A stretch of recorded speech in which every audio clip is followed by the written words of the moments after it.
Sir मुसु हाँस्दै हुनुहुन्छ होइन। यहाँ म थोरै अलिकति पछाडि जान्छु। त्यो गोब्याकको एउटा त्यो तस्बिर जुन जर साहबले हामीलाई प्रोभाइड गर्नुभएको छ होइन, त्यो तस्बिरमा एकचोटि फेरि जाउँ न। यो मलाई खर्र एकचोटि सबैजनालाई बुझाइदिनु मन लाग्यो, सो द्याट कसैले सुनिरहनु भएको छ, हेरिरहनु भएको छ भने उहाँहरूलाई पनि एउटा त्यो माइन्ड सेट होस् कि यस्तो एउटा घरमा बनाएर राखौँ भनेर होइन। अलिकति जुम गरेँ, मेरो आँखा अलिक कमजोर भएको छ। Okay, zoom out slightly. Okay, so यसमा के छ त राख्नुपर्ने एउटा परिवारले भनौँ न होइन, एउटा परिवारले राख्नुपर्नेमा स्पेसिफिक कुराहरू भन्नुपर्दाखेरि म भन्दै जान्छु, जस्ट डबल चेक गरिदिनु होला हजुर मलाई है। एउटा ब्याग बनाउने, यो ब्याग पनि वाटरप्रुफ हुनु पऱ्यो। यो ब्याग एक हिसाबले त्यस्तो वाटरप्रुफ ब्याग भन्ने नै चाहिन्छ एउटा, जरुरत छैन जस्तो भने एउटा झोलामा सकेसम्म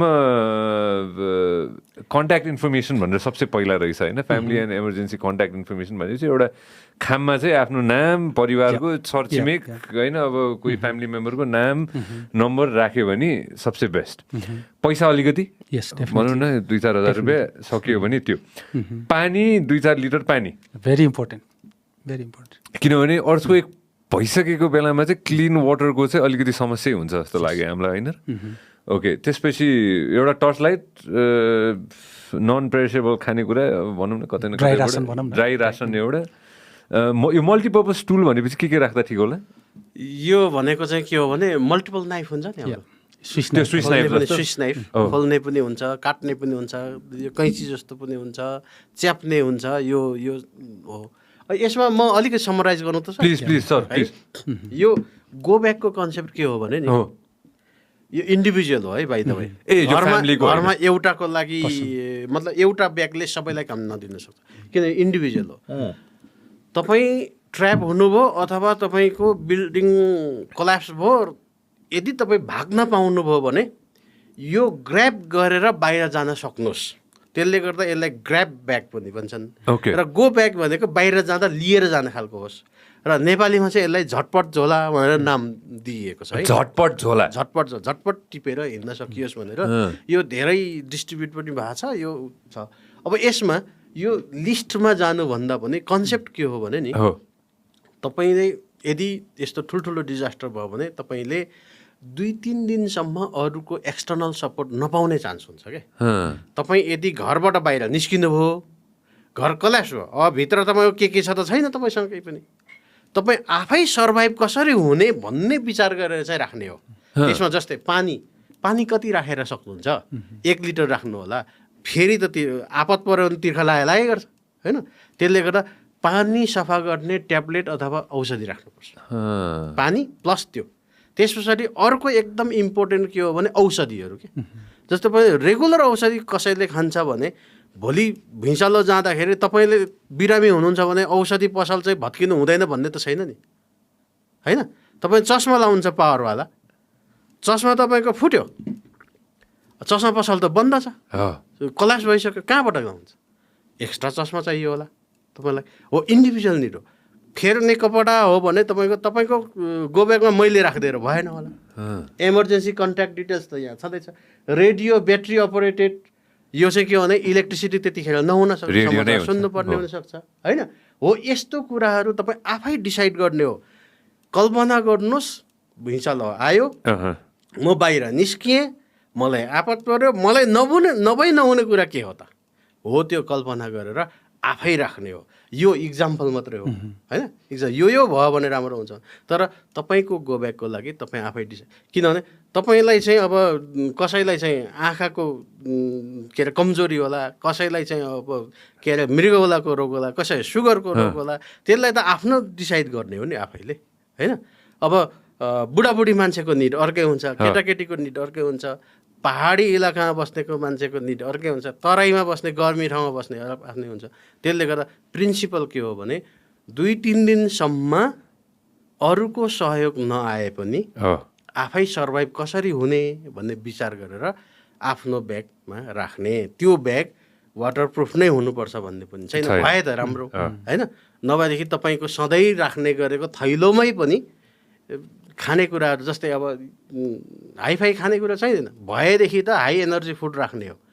त्यो चाहिँ त्यो एक्सपायरी डेट पनि जापानमा तपाईँले हेर्नुभयो भने उनीहरूको प्रत्येक त्यो उनीहरूको चाहिँ त्यो डिपार्टमेन्ट स्टोर सर जानुभयो होला उनीहरूको बोसाई कर्नर भन्ने हुन्छ क्या उनीहरूको त्यहाँ चाहिँ डिजास्टरको चिजबिजहरू पाउने त्यहाँ चाहिँ हेर्नुभयो भने त्यहाँ चाहिँ 6-7 वर्ष एक्सपायरी डेट हुने खालको खानेकुराहरू हुन्छ एउटा टुक्रा खायो भने दिनभरिलाई पुग्ने खालको हुन्छ पाए त त्यस्तो राख्ने होइन भने हाम्रोमा छैन भने भुटेको मकै राख्ने भटमास राख्ने होइन त्यस्तै काम गर्छ नि त हो यस्तो चिजहरू आफै डिसाइड गरेर राख्ने हो जस्तै कम्युनिकेसनको लागि विचार गर्नु पऱ्यो होइन फोनको लागि विचार गर्नु पऱ्यो इमर्जेन्सी नम्बरहरूको लागि विचार गर्नु पऱ्यो आफ्नो परिवारको त्यस पछाडि चाहिँ आफ्नो आइडेन्टिटीको कुरा कपीको कुराहरू भयो यो गो ब्याकको कुरा म एउटा अगाडिको कुरामा जान चाहन्छु है हजुर प्लिज यदि हुन्छ भने इक्विपमेन्टको कुरामा सरले भन्नुभयो जस्तो इक्विपमेन्ट यो हाइटेक अहिलेको लाइफ डिटेक्टर यस्तो कुराहरू एकदम जरुरत छ यो विशेष गरी अर्थक्वेकको केसमा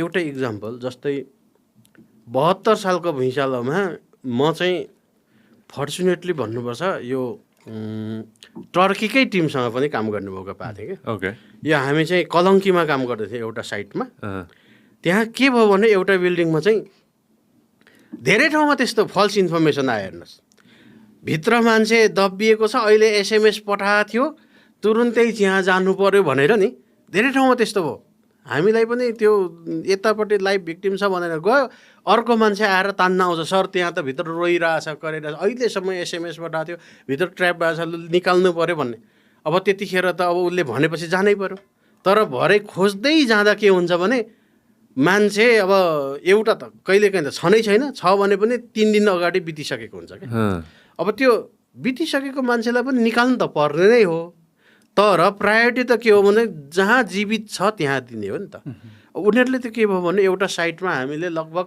3-4 घन्टा काम गऱ्यौँ कलङ्कीमा 3-4 घन्टा काम गऱ्यौँ टर्किस टिमसँग अनि लास्ट खोज्दै जाँदाखेरि त्यस पछाडि अनि अब छ कि छैन पत्ता लागेन होइन त्यसरी उनीहरूको कुकुरले पनि निदो गर्न सकेन त्यसरी लास्टमा यस्तै इक्विपमेन्ट ल्याएपछि चाहिँ उहाँहरूले त्यो लाइफ डिटेक्टरहरू ल्याएपछि उहाँहरूले यहाँ छैन भन्ने थाहा भयो अनि टर्किस एउटा रेस्पोन्डरले मलाई भनेको उसले एकदम साँच्चै भन्ने भने लिटरली उसले रिसायो क्या हामी उहाँबाट आएछौँ तपाईँहरूलाई सहयोग गर्नु तिमीहरूलाई सहयोग गर्नु कमसेकम इन्फर्मेसन राइट इन्फर्मेसन त द्या हो ल 4 घन्टै हाम्रो लस भयो भएन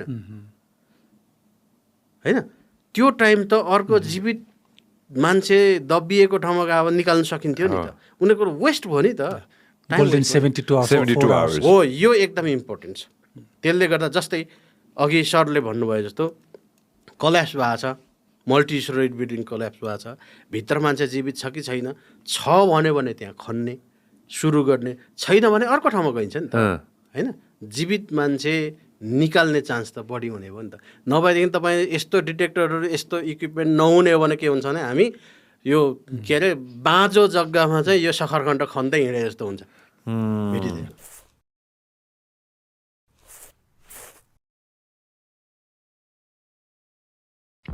This program is brought to you by Vyas Studios. Thank you very much for supporting the podcast so far. And if you want to see more content, more shows, then make sure that you subscribe to our channel.